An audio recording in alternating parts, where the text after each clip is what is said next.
সকালে রুদ্র ঘুম থেকে উঠে দেখে তার সাইকেল বক্স হাওয়ায় ভাসছে।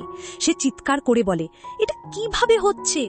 দূরে সকাল হেসে বলে, এই হলো আমার নতুন ম্যাগনেট মেশিনের কাজ।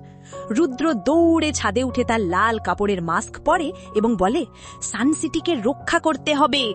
সকাল তার মেশিন ঘুরিয়ে পুরো স্কুলের ব্যাগ, সাইকেল, ফ্রুটির বোতল, এমনকি হেডমাস্টারের টুপি পর্যন্ত ভাসিয়ে দিল।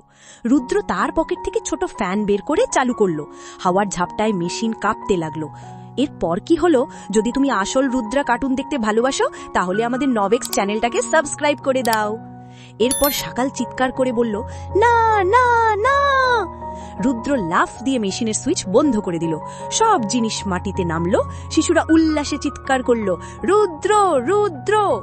সকাল দৌড়ে পালিয়ে যেতে যেতে বলল, পরের বার আর থামাতে পারবি না। রুদ্র মুচকি হেসে বলল, সানসিটি আছে, আমি আছি।